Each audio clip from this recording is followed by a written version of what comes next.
there, it's Rebecca Scritchfield for DietsAndReview.com and welcome to my kitchen. Today I've got some tips for you on how you can get some more healthy vegetables through the winter. Now let's face it is not salad season right now. You might see vegetable greens, but we kind of do salads in the spring and summer and fall, and you want something a little different. So what I've started doing is roasting my vegetables, and I've really been enjoying them. I've roasted butternut squash. Very simple. Cut it in half, take the seeds out, stick it in the oven. You can drizzle it with some olive oil, maybe a little bit of brown sugar for that sort of traditional butternut squash flavoring. You can cut those up in pieces and stick them in the fridge, and they're ready when you are. You can do the same thing with eggplant. You don't have to do any peeling. You actually are going to roast this whole in the oven, and it takes about an hour. When it comes out, you're going to let it cool, then peel it and chop up that eggplant into nice thick chunks, stick it in the fridge, and again, it's going to be ready for you when you're ready to enjoy some veggies. The third one I want to highlight for you is one of my favorites, and that's roasted tomatoes. This could not be easier. Over the winter, I'm loving using the grape tomatoes. All you got to do is buy them in the store. You're going to bring them home. Rinse them nice and well in the colander.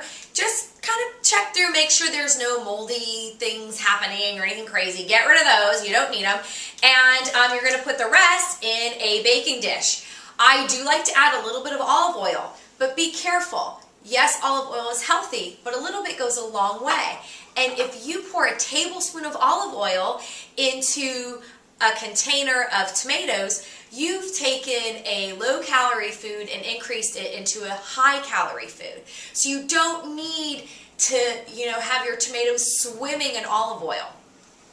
Try to chuck that tablespoon size down to about a teaspoon size, and you're going to be much better off there. The next thing I like to do with it is add a little bit of spice, and I do that with some garlic. I'm taking shortcuts here, and this is just some crushed garlic. Take about a teaspoon out. Throw that in there, mix it up, the tomatoes and the olive oil all in the pan, a little bit of pepper. If you want a sprinkling of salt, I actually forego the salt in the cooking process, and instead I use herbs. And what I'm loving for the winter is rosemary or basil. You always got to remember about your herbs, that they pack so much flavor.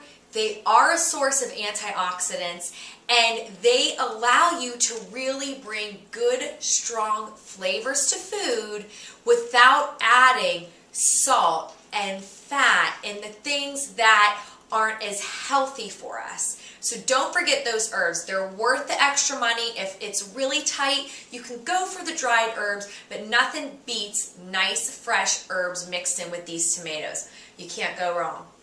So that's all there is to it. You're going to put them in the oven, 350 degrees, for about 45 minutes. And if you want to give it that fire roasted flavor, all you're going to do is spend the last 5 minutes with the tomatoes on the high broiler setting. Pull them out. If you want to sort of give them a rustic kind of flair, you can just take a potato masher and just give them a nice little push down, and you'll see they're going to be nice and well roasted. They're going to very easily burst for you, and it's going to form this sort of thick, liquidy sauce almost. And what I will do with that is I will boil either some orzo or a little bit of whole wheat pasta, and I'll mix the roasted eggplant, the roasted tomato, and a little bit of pasta, maybe some feta cheese or some chicken, and make a hearty and delicious Italian-style dish that you can enjoy hot or cold.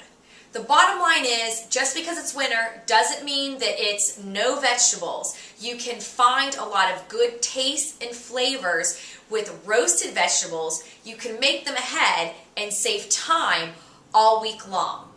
Your body will thank you for it. For DietsAndReview.com, I'm Rebecca Scritchfield.